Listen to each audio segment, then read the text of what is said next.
Praise the Lord. 2 ശമൂവേൽ പ്രവാചകന്റെ പുസ്തകം 12-ാം അധ്യായം 1 മുതൽ 31 വരെയുള്ള തിരുവചനങ്ങൾ. അനന്തരം യഹോവ നാഥാനെ ദാവീദിന്റെ അടുക്കൽ അയച്ചു. അവന്റെ അടുക്കൽ ചെന്ന് അവനോട് പറഞ്ഞത്, ഒരു പട്ടണത്തിൽ 2 പുരുഷന്മാർ ഉണ്ടായിരുന്നു. ഒരുത്തൻ ധനവാൻ, മറ്റവൻ ദരിദ്രൻ. ധനവാൻ ആടുമാടുകൾ അനവധി ഉണ്ടായിരുന്നു.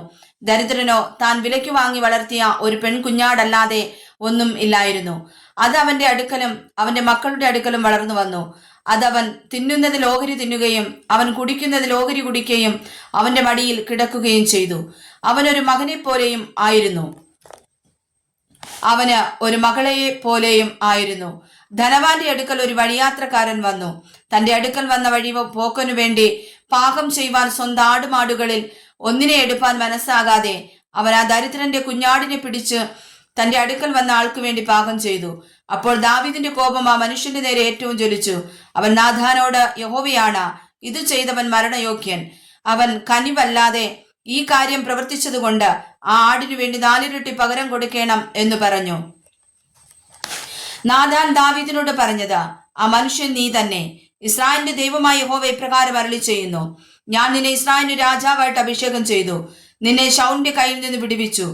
ഞാൻ നിനക്ക് നിന്റെ യജമാനന്റെ ഗൃഹത്തെയും നിന്റെ മാർവിടത്തിലേക്ക് നിന്റെ യജമാനന്റെ ഭാര്യമാരെയും തന്നു. ഇസ്രായേൽ ഗൃഹത്തെയും യഹൂദാ ഗൃഹത്തെയും നിനക്ക് തന്നു. പോരായെങ്കിൽ ഇന്നതുകൂടെ ഞാൻ നിനക്ക് തരുമായിരുന്നു. നീ യഹോവയുടെ കൽപ്പന നിരസിച്ച് അവൻ അനിഷ്ടമായുള്ളത് ചെയ്തത് എന്തിന്? ഹിത്തിനായ ഊരിയാവെ വാൾ കൊണ്ട് വെട്ടി അവന്റെ ഭാര്യയെ നിനക്ക് ഭാര്യയായിട്ട് എടുത്തു. അവനെ അമ്മോന്യരുടെ വാൾ കൊണ്ട് കൊല്ലിച്ചു. നീ എന്നെ നിരസിച്ച് ഹിത്യനായ ഊരിയാവിന്റെ ഭാര്യയെ നിനക്ക് ഭാര്യയായിട്ട് എടുത്തത് കൊണ്ട് വാൾ നിന്റെ ഗൃഹത്തെ ഒരിക്കലും വിട്ടുമാറുകയില്ല. യഹോവ ഇപ്രകാരം അരുളി ചെയ്യുന്നു, നിന്റെ സ്വന്തം ഗൃഹത്തിൽ നിന്ന് ഞാൻ നിനക്ക് അനർത്ഥം വരുത്തും. നീ കാണുകയും ഞാൻ നിന്റെ ഭാര്യമാരെ എടുത്ത് നിന്റെ കൂട്ടുകാരന് കൊടുക്കും. അവൻ ഈ സൂര്യന്റെ വെട്ടത്ത് തന്നെ നിന്റെ ഭാര്യമാരോട് കൂടെ ശയിക്കും. നീ അത് രഹസ്യത്തിൽ ചെയ്തു. ഞാനോ ഈ കാര്യം ഇസ്രായേലൊക്കെയും കാണുകയെ സൂര്യന്റെ വെട്ടത്ത് തന്നെ നടത്തും. ദാവീദ് നാഥാനോട്, ഞാൻ യഹോവയോട് പാപം ചെയ്തിരിക്കുന്നു എന്ന് പറഞ്ഞു. അതിന് നാഥാൻ ദാവീദിനോട്, യഹോവ നിന്റെ പാപം മോചിച്ചിരിക്കുന്നു, നീ മരിക്കയില്ല. എങ്കിലും നീ ഈ പ്രവൃത്തിയിൽ യഹോവയുടെ ശത്രുക്കൾ ദൂഷണം പറവാൻ ഹേതു ഉണ്ടാക്കിയത് കൊണ്ട് നിനക്ക് ജനിച്ചിട്ടുള്ള കുഞ്ഞ് മരിച്ചു പോകുമെന്ന് പറഞ്ഞ് നാഥാൻ തന്റെ വീട്ടിലേക്ക് പോയി. ഊരിയാവിന്റെ ഭാര്യ ദാവീദിന് പ്രസവിച്ച കുഞ്ഞിനെ യഹോവ ബാധിച്ചു. അതിന് കഠിന രോഗം പിടിച്ചു. ദാവീദ് കുഞ്ഞിനു വേണ്ടി ദൈവത്തോട് അപേക്ഷിച്ചു. ദാവീദ് ഉപവസിക്കുകയും അകത്തു കടന്ന് രാത്രി മുഴുവൻ നിലത്തു കിടക്കുകയും ചെയ്തു. അവന്റെ ഗൃഹപ്രമാണികൾ അവനെ നിലത്തു നിന്ന് എഴുന്നേൽപ്പിക്കുവാൻ ഉത്സാഹിച്ചുകൊണ്ട് അരികെ നിന്നു. എന്നാൽ അവന് മനസ്സായില്ല. അവരോട് കൂടെ ഭക്ഷണം കഴിച്ചതുമില്ല. എന്നാൽ 7-ാം ദിവസം കുഞ്ഞു മരിച്ചുപോയി. കുഞ്ഞു മരിച്ചു എന്ന് ദാവീദിനെ അറിയിപ്പാൻ ഭൃത്യന്മാർ ഭയപ്പെട്ടു. കുഞ്ഞു ജീവനോടിരുന്ന സമയം നാം സംസാരിച്ചിട്ട് അവൻ നമ്മുടെ വാക്ക് കേൾക്കാതിരിക്കെ കുഞ്ഞു മരിച്ചുപോയി എന്ന് നാം അവനോട് എങ്ങനെ പറയും? അവൻ തനിക്കു തന്നെ വല്ല കേടും വരുത്തുമെന്ന് അവർ പറഞ്ഞു. ഭൃത്യന്മാർ തമ്മിൽ മന്ത്രിക്കുന്നത് കണ്ടപ്പോൾ കുഞ്ഞു മരിച്ചുപോയി എന്ന് ദാവീദ് ഗ്രഹിച്ചു. തന്റെ ഭൃത്യന്മാരോട്, കുഞ്ഞു മരിച്ചുപോയോ എന്ന് ചോദിച്ചു. മരിച്ചുപോയി എന്ന് അവർ പറഞ്ഞു. ഉടനെ ദാവീദ് നിലത്തു നിന്ന് എഴുന്നേറ്റ് കുളിച്ച് തൈലം പൂശി വസ്ത്രം മാറി യഹോവയുടെ ആലയത്തിൽ ചെന്ന് നമസ്കരിച്ചു. അരമനയിൽ വന്നു. അവന്റെ കൽപ്പന പ്രകാരം അവർ ഭക്ഷണം അവന്റെ മുമ്പിൽ വെച്ച് അവൻ ഭക്ഷിച്ചു.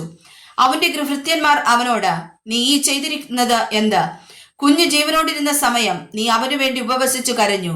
കുഞ്ഞു മരിച്ച ശേഷം നീ എഴുന്നേറ്റ് ഭക്ഷണം കഴിച്ചുവല്ലോ എന്ന് ചോദിച്ചു. അതിനവൻ, കുഞ്ഞു ജീവനോടിരുന്ന സമയം ഞാൻ ഉപവസിച്ചു കരഞ്ഞു. കുഞ്ഞു ജീവിച്ചിരിക്കേണ്ടതിന് ദൈവം എന്നോട് ദയ ചെയ്യുമോ ഇല്ലയോ ആർക്കറിയാം എന്ന് ഞാൻ വിചാരിച്ചു. ഇപ്പോഴോ അവൻ മരിച്ചുപോയി. ഇനി ഞാൻ ഉപവസിക്കുന്നത് എന്തിന്? അവനെ മടക്കി വരുത്തുവാൻ എനിക്ക് കഴിയുമോ? ഞാൻ അവന്റെ അടുക്കലേക്ക് പോകുകയല്ലാതെ അവൻ എന്റെ അടുക്കലേക്ക് മടങ്ങി വരികയില്ലല്ലോ എന്ന് പറഞ്ഞു. പിന്നെ ദാവീദ് തന്റെ ഭാര്യയായ ബത്സേബയെ ആശ്വസിപ്പിച്ച് അവളുടെ അടുക്കൽ ചെന്ന് അവളോട് കൂടെ ശയിച്ചു. അവൾ ഒരു മകനെ പ്രസവിച്ചു. അവന് ശലോമോൻ എന്ന് പേരിട്ടു. യഹോവ അവനെ സ്നേഹിച്ചു. അവൻ നാഥാൻ പ്രവാചകനെ നിയോഗിച്ചു. അവൻ യഹോവയുടെ പ്രീതി നിമിത്തം അവന് എദീത്യാവ് എന്ന് പേർ വിളിച്ചു. എന്നാൽ യോബാബ് അമ്മോന്യരുടെ രബായോട് പൊരുതി രാജനഗരം പിടിച്ചു. യോബാബ് ദാവീദിന്റെ അടുക്കൽ ദൂതന്മാരെ അയച്ചു. ഞാൻ രബായോട് പൊരുതി ജലനഗരം പിടിച്ചിരിക്കുന്നു. ആകയാൽ ഞാൻ നഗരം പിടിച്ചിട്ട് കീർത്തി എനിക്കാകാതിരിക്കേണ്ടതിന് നീ ശേഷം ജനത്തെ ഒരുമിച്ച് കൂട്ടി നഗരത്തിനു നേരെ പാളയം ഇറങ്ങി അതിനെ പിടിച്ചുകൊള്ളുക എന്ന് പറയിച്ചു. അങ്ങനെ ദാവീദ് ജനത്തെയൊക്കെയും ഒന്നിച്ചുകൂട്ടി രബായിലേക്ക് ചെന്ന് പടവെട്ടി അതിനെ പിടിച്ചു. അവൻ അവരുടെ രാജാവിന്റെ കിരീടം അവന്റെ തലയിൽ നിന്നെടുത്തു. അതിന്റെ തൂക്കം 1 താലന്ത് പൊന്ന്, അതിന്മേൽ രത്നം പതിച്ചിരുന്നു.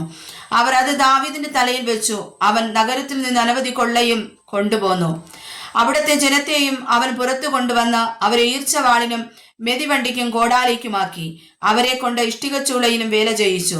അമ്മോന്യരുടെ എല്ലാ പട്ടണങ്ങളോടും അവൻ അങ്ങനെ തന്നെ ചെയ്തു. പിന്നെ ദാവീദും സകല ജനവും യെരൂശലേമിലേക്ക് മടങ്ങിപ്പോന്നു.